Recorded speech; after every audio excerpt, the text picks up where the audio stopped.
pessoal, paz do Senhor, tudo bem com vocês? Sejam bem-vindos a mais um vídeo do canal Educação Cristã, o lugar do seu aprendizado.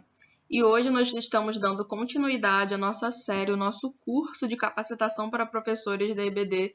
E hoje nós estamos na aula 3. Então, se você ainda não assistiu às aulas 1 e 2, corre lá, tem uma playlist lá com as aulas já publicadas, não deixa de assistir. São conteúdos que se complementam. E para o curso ficar completo, é interessante que você assista e participe de todas as aulas. Se você ainda não é inscrito, se inscreve no canal, ativa o sininho para receber as notificações, deixa seu like, comenta aqui embaixo o que você está achando desse conteúdo, o que isso está agregando a você, se você tem alguma dica, algum feedback, algum tema, alguma sugestão, você pode também estar deixando aqui no comentário e compartilha aí esse vídeo com amigos e irmãos e bora para o vídeo de hoje. Como eu disse, hoje a nossa aula é a aula de número 3. E é um tema bastante pertinente, inclusive, nós vamos falar sobre a questão da adaptação do professor aos novos tempos.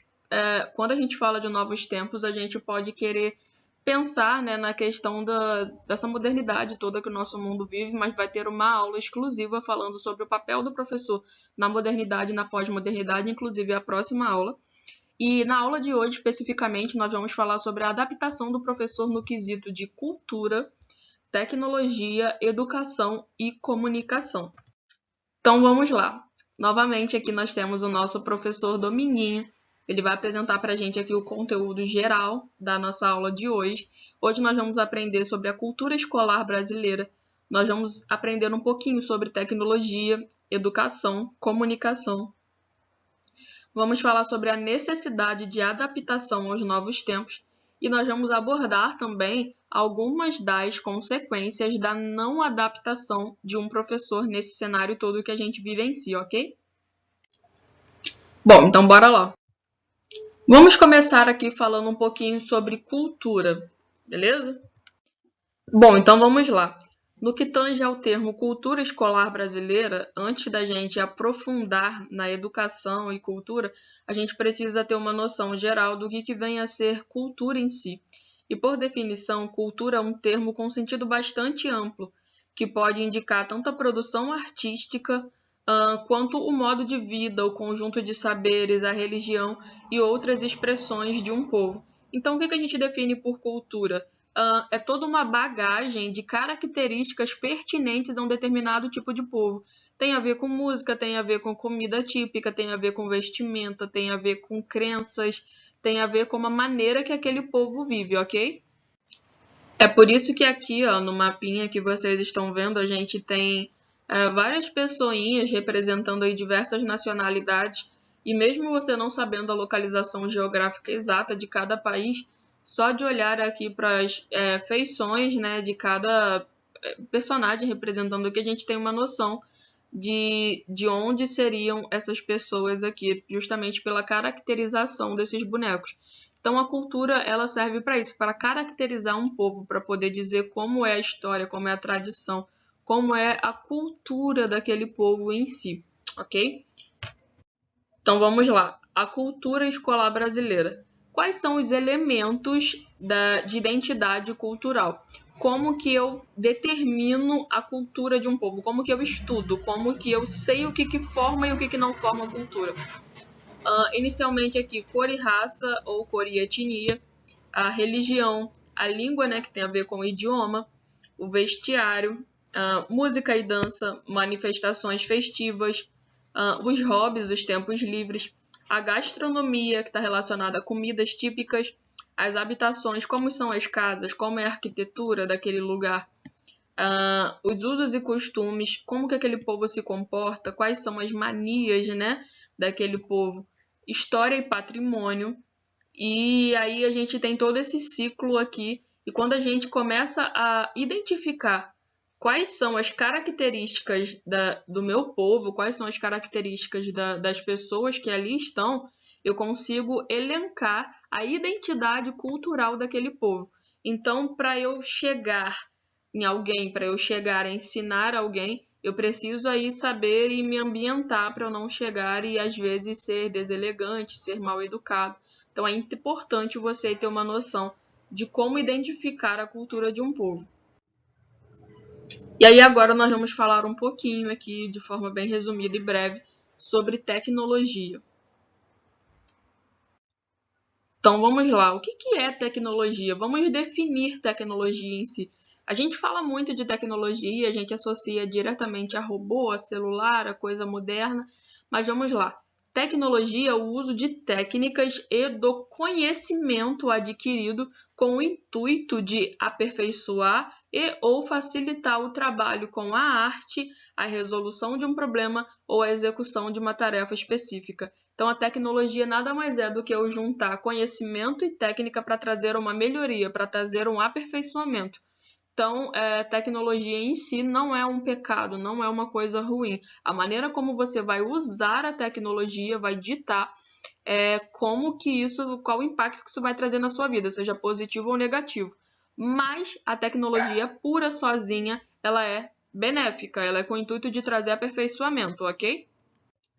Então vamos agora fazer aqui um breve comentário também sobre o quesito educação.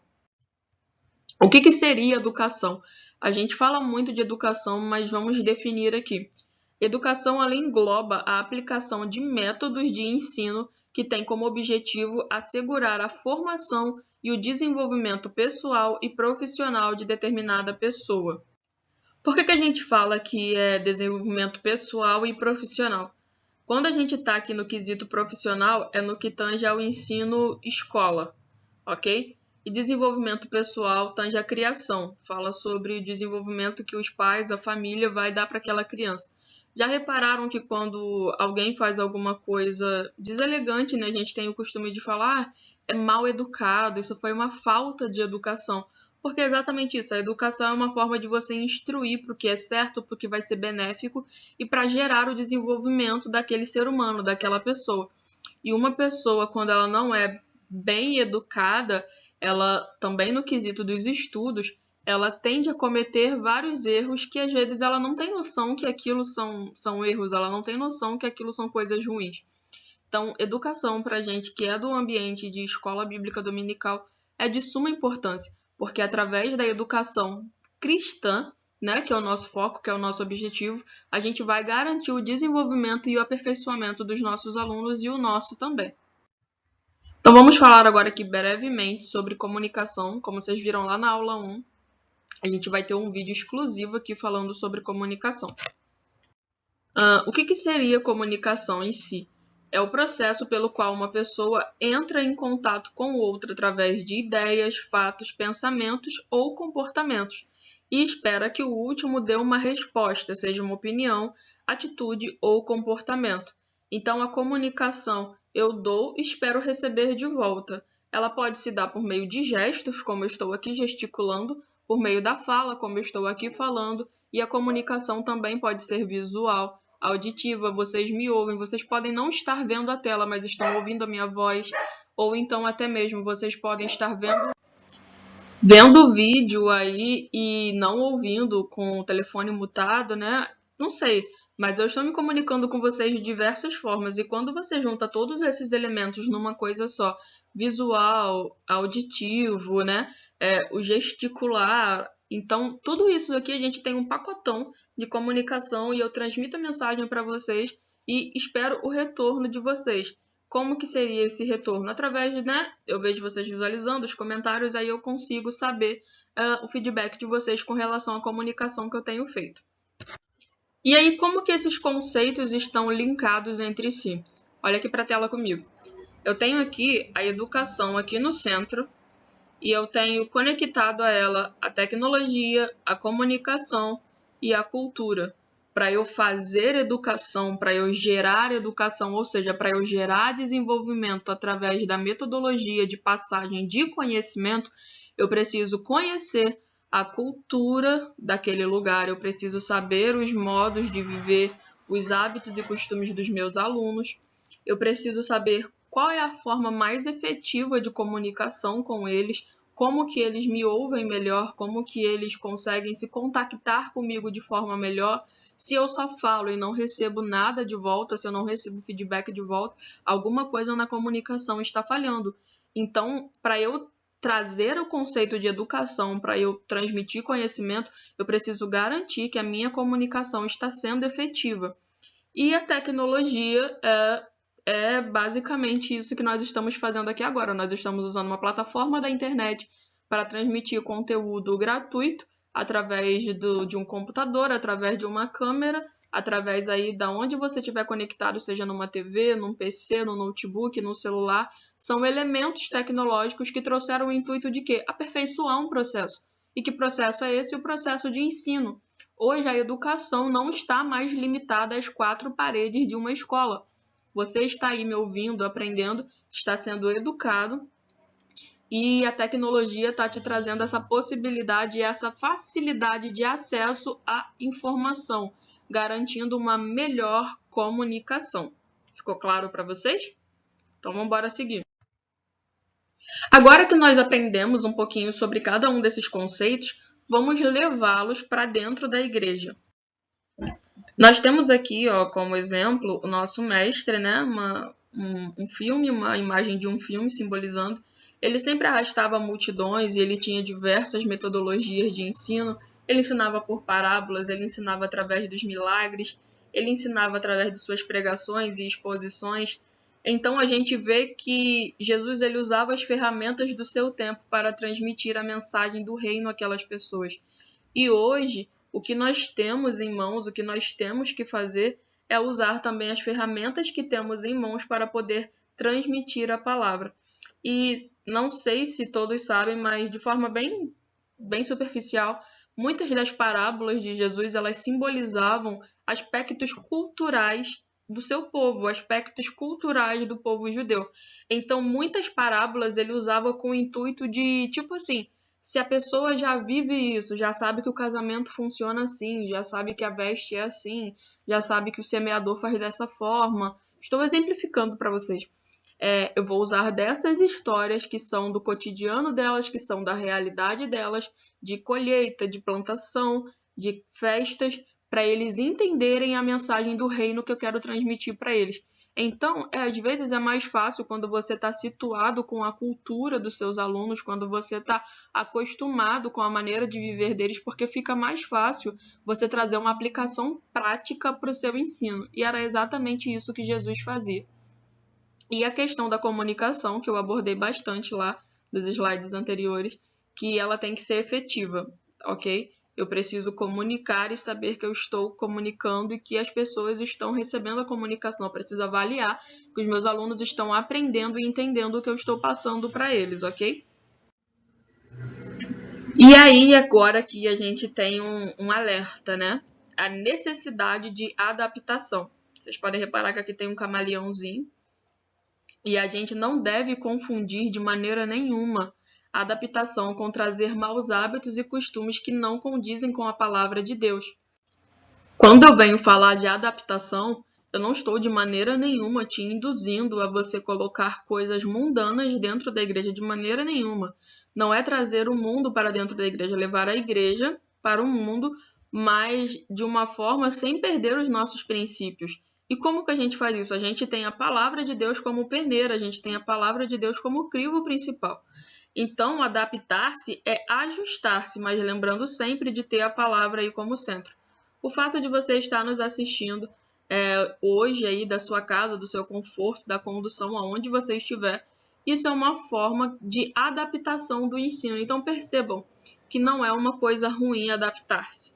E aí a gente vê quais seriam as consequências da falta de adaptação. O que acontece se eu não adaptar? Eu tenho, geralmente, né? Esses são apenas algumas das consequências, mas podem haver muitas outras. Evasão. O número de alunos cai drasticamente porque as aulas se tornam monótonas e repetitivas.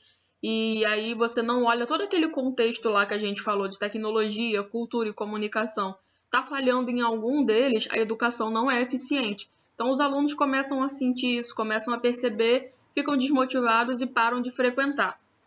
E aí, como eu disse, né, o desânimo e a falta de crescimento e resultados. Nós somos uma escola bíblica dominical com foco no crescimento espiritual dos nossos alunos. Então a gente quer ver resultado. Que resultados seriam esses? Os meus resultados podem ser medidos de acordo com o crescimento dos meus alunos. Alunos que antes eram tímidos agora já começam a falar algo com relação, já começam a participar um pouco mais da aula. Alunos que eu via que já tinham uma saída agora estão tendo mais ainda e daqui a pouco já pode ser um novo professor. E fora outros resultados, que não é o intuito do vídeo aqui a gente falar quais são os resultados, as métricas e como trabalhar para alcançá-los. Inclusive, se vocês quiserem, a gente pode estar fazendo um vídeo com foco nisso, mas comenta aí para mim. A questão da falta de adaptação gera malefícios. E como eu disse, não é uma adaptação no sentido ruim da palavra, é tendo sempre a Bíblia como base para poder peneirar, para poder saber o que convém e o que não convém. Mas também não é deixar o tempo passar e com ele levar embora toda a riqueza que nós temos aí de ensino nas nossas escolas dominicais, simplesmente por não querer se adaptar aos novos tempos, no quesito lá, educação, cultura, tecnologia e comunicação. E com isso a gente tem aí uma urgência de adaptação. Não sei se você tem percebido, mas a gente tem sofrido aí uma queda na quantidade de alunos na EBD, uma queda de participação, embora a gente ainda, graças a Deus, a obra não vai parar, o Senhor garante a sua obra e seu crescimento, mas a gente precisa fazer a nossa parte. E a gente precisa ter uma certa urgência de adaptação. Você que é líder, você que é superintendente, avalie aí como está o cenário da sua EBD, avalie aí o que precisa, o que pode ser melhorado, aperfeiçoado. O canal tem bastante dica para isso, dá uma olhadinha aqui nas nossas playlists, nos nossos vídeos. Mas, amados, nós precisamos nos atentar que os dias são maus, os tempos estão curtíssimos e a gente precisa urgentemente fazer a nossa parte, trabalhar enquanto é dia, porque a noite já está vindo aí. E aí, como sempre, né, para nós fecharmos a nossa aula de hoje, vou deixar aqui um versículo para meditação e reflexão de todos nós. E é um versículo bastante pertinente com o tema, está lá na primeira carta de Paulo aos Tessalonicenses, capítulo 5, versículos 21 e 22, que diz: examinem tudo, fiquem com o que é bom e evitem todo tipo de mal. A gente deve examinar tudo, avaliar tudo e reter aquilo que é bom. Não despreze também as bênçãos que Deus tem te dado, não despreze aí os benefícios e os artifícios que Ele tem te dado para a propagação do Evangelho, ok? Fica com Deus e até a próxima aula. Tchau, tchau!